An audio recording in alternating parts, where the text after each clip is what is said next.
ஆண்டவராகிய இயேசு கிறிஸ்துவின் இனிய நாமம் மகிமைப்படுவதாக. இந்த இயேசு எப்படிப்பட்டவரோ ஊழியத்திற்கு உங்களை அன்புடன் வரவேற்கிறேன். இந்த நாளிலும் நாம் ஒரு வேத வசனத்தை தியானிக்க போகிறோம். மத்தேயு 12ஆம் அதிகாரம் 36ஆம் வசனம். மனுஷர் பேசும் வீணான வார்த்தைகள் யாவையும் குறித்து நியாய தீர்ப்பு நாளிலே கணக்கு ஒப்புவிக்க வேண்டும் என்றும் நியாய தீர்ப்பு நாளிலே கணக்கு ஒப்புவிக்க வேண்டும் என்று உங்களுக்கு சொல்லுகிறேன். எனக்கு அன்பானவர்களே, மனுஷர் பேசும் வீணான வார்த்தைகளை குறித்து நியாய தீர்ப்பு நாளிலே கணக்கு ஒப்புவிக்க வேண்டும் என்று உங்களுக்கு சொல்லுகிறேன் என நம்முடைய கர்த்தரும் இரட்சகருமாகிய இயேசு கிறிஸ்து சொல்லுகிறார். இன்றைக்கும் நாம் ஒருவர் அல்லது இருவர் அல்லது 10 பேர் கூடி பேசுகிற ஒவ்வொரு வார்த்தையும் ஆண்டவராகிய தேவன் கவனிக்கிறார். இந்த இடத்துல நாம பார்க்க வேண்டிய ஒரு காரியம், ஆதியாகமம் 16ஆம் அதிகாரம் 13ஆம் வசனம். அப்பொழுது அவள், என்னை காண்பவரை நானும் இவ்விடத்தில் கண்டேன் அல்லவா என்று சொல்லி தன்னோடு பேசின கர்த்தருக்கு நீர் என்னை காண்கிற தேவன் என்று பெயரிட்டாள். எனக்கு அன்பானவர்களே, இன்றைக்கும் நாள்தோறும் நம்முடைய வாழ்க்கையில நாம் அநேகரோடு பேசிக் கொண்டிருக்கிறோம். அநேக நேரங்கள் அவர்களோடு செலவழிக்கிறோம். ஆனால் எவ்விதமான காரியங்களை பேசுகிறோம், எந்த காரியத்தை ஆலோசிக்கிறோம், எதை குறித்து மகிழ்கிறோம், என்ன காரியத்தை செய்து வருகிறோம் என்று நீங்களும் நானும் சற்று கவனிக்கிறவர்களாய் காணப்பட வேண்டும். இந்த ஜீவிய வாழ்க்கையில ஒவ்வொரு மனிதனுடைய வாழ்க்கையிலும் கொடுக்கப்பட்ட நாட்கள், நேரம், மணி எல்லாம் முக்கியம். அவைகள் அவசியமாய் காணப்படுகிறது. காரணம், நம்முடைய தேவனாகிய கர்த்தர் நமக்கு ஜீவன் தந்திருக்கிறார், சரீரத்தை தந்திருக்கிறார், ஆவி ஆத்மாவை தந்திருக்கிறார். இவைகளை கொண்டு நாம் இந்த பூமியில என்ன செய்ய வேண்டும், எதற்காக நாம் பிறந்திருக்கிறோம், எந்த நோக்கத்திற்காக நாம் வளர்கிறோம், எதை செய்து கொண்டிருக்கிறோம், இப்படிப்பட்ட காரியங்களை நீங்களும் நானும் சற்று கவனிக்க வேண்டும். இந்த இடத்துல ஆதியாகமம் 16ஆம் அதிகாரம் 13ஆம் வசனத்தில் சொல்லப்படுகிற காரியம், ஆகார் என்னை காண்கிறவரை நான் கண்டேன் அல்லவா என்று சொல்லி இதோ தன்னோடு கூட பேசின கர்த்தருக்கு நீர் என்னை காண்கிறவர் என்று பெயரிடுகிறார். எனக்கு அன்பானவர்களே, இந்த இடத்துல நீங்கள் சற்று கவனிக்க வேண்டும். காண்கிறவர் என்று சொல்லுகிற இந்த இடத்தை நாம் பார்ப்போமானால், காண்கிறவராய் இருக்கக்கூடிய, அதாவது எல்லாவற்றையும் பார்க்கிறவராய் இருக்கிறவர், அதை கவனிக்கிறவராய் காணப்படுகிறார்.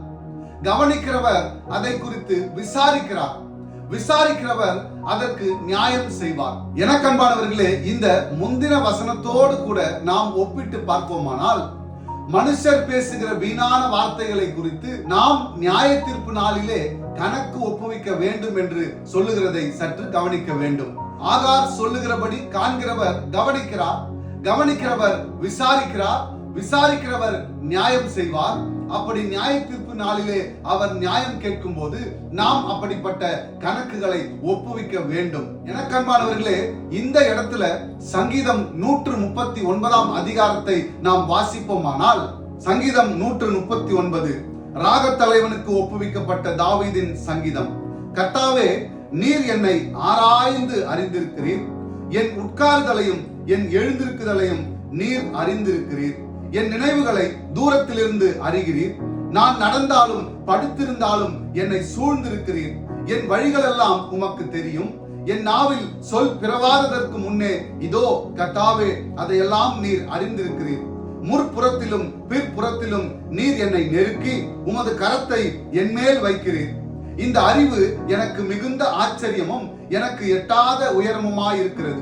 உம்முடைய ஆவிக்கு மறைவாக எங்கே போவேன், உம்முடைய சமூகத்தை விட்டு எங்கே ஓடுவேன்?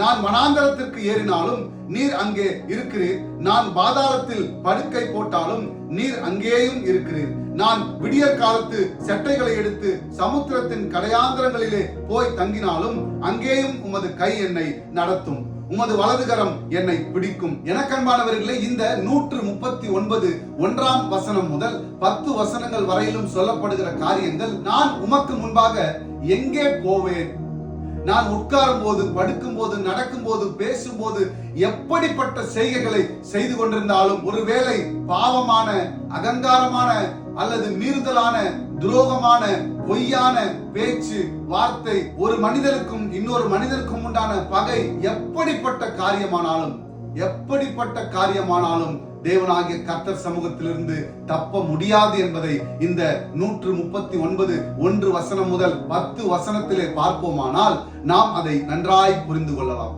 இப்பொழுது மத்தேயு 12 அதிகாரம் 36 வசனத்திற்கு நாம் வருவோமானால் அந்த இடத்துல சொல்லப்பட்ட வார்த்தை, நீங்களும் நானும் கூடி பேசுகிற, உட்கார்ந்து பேசுகிற, மகிழ்ந்து பேசுகிற சில தேவையற்ற பேச்சுகளை, சில தேவையற்ற சிந்தனைகளை, தேவையற்ற நபர்களோடு கூட கைகோர்த்து நிற்கிறதை, இப்படி அநேக காரியங்களை குறித்து நியாய தீர்ப்பு நாளிலே கணக்கு ஒப்புவிக்க வேண்டும் என்று நீங்கள் மனதில் உடையவர்களாய் அப்படிப்பட்ட செய்கையை செய்வதை நிறுத்திவிட்டு தேவனுக்கு முன்பாக தேவனுடைய நாமத்துக்கு மகிமையான காரியங்களை செய்யுங்கள். இன்றைக்கும் இந்த உலகத்திலே சமூக வலைதளங்கள், மொபைல் போன், இன்னும் எத்தனையோ காரியங்கள், புத்தகங்கள், இவைகள் எல்லாவற்றிலும் பெருகி கொண்டிருக்கிற ஒரு காரியம், கட்டுக்கதையான காரியங்களை கேட்பதும், கட்டுக்கதையான காரியங்களை பார்ப்பதும், நடக்காத இல்லாத அப்படிப்பட்ட காரியங்களை குறித்து மீண்டும் மீண்டுமாய் ஆர்வத்தோடும் இருதயத்தில் வைத்து அவைகளையே கேட்டுக் கொண்டிருக்க வேண்டும் என்று இன்றைக்கு இந்த உலகம் தள்ளப்பட்டு கொண்டிருக்கிறது.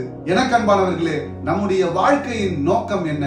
நாம் எதற்காக இங்க வந்திருக்கிறோம்? நம்முடைய நோக்கம் எதுவாய் இருக்க வேண்டும்? நாம் எப்படிப்பட்ட வாழ்க்கையை வாழ வேண்டும்? நாம் எப்படிப்பட்ட வாழ்க்கையை வாழ்ந்து கொண்டிருக்கிறோம்? இப்படிப்பட்ட கேள்விகளுக்கு பதிலோடு கூட இந்த வேதாகம புத்தகத்தை நீங்கள் வாசித்து பாருங்கள். சொல்லப்பட்ட இந்த வார்த்தையின்படி நீங்கள் நடந்து கொள்ள கர்த்தருடைய வேதத்திலே பிரியமாயிருந்து அதை இரவும் பகலும் தியானிக்கிறவர்களாய் காணப்படுங்கள். அப்பொழுது நீங்கள் செய்வதெல்லாவற்றையும் நம்முடைய தேவனாகிய கர்த்தர் வாய்க்க பண்ணுகிற ஒரு தேவனாய் காணப்படுகிறார். நம்முடைய காரியங்களை வாய்க்க பண்ணுவதற்காக அவர் தம்மையே, நம்முடைய குமாரனையே அந்த சிலுவையில் ஒப்பு கொடுத்தார். அவர் ரத்தம் சிந்தினார், அவர் மரித்தார், பின்பு உயிரோடு கூட எழுந்து நமக்கு ஒத்தாசை செய்யும்படி நம்முடைய பரிசுத்த ஆவியானவரை தந்து இம்மட்டுமாய் வழி நடத்தி வருகிறார். வீணான வார்த்தைகளை கூடி கூடி பேசுவதை நிறுத்திவிட்டு தேவையான அவருடைய பாதத்தில் அமர்ந்து உன்னுடைய வாழ்க்கைக்கான காரியங்களை எடுத்துக்கொள். கர்த்தர் உன் வாழ்க்கையில பெரிய அற்புதங்களை செய்வார். அப்பேற்பட்ட இயேசுவை நாடுங்கள். என் தேவனாகிய கர்த்தரை தேடுங்கள். அவர் உங்கள் வாழ்க்கையில ஒரு அற்புதத்தை செய்ய வல்லவராய் இருக்கிறார். Thank you. God bless you.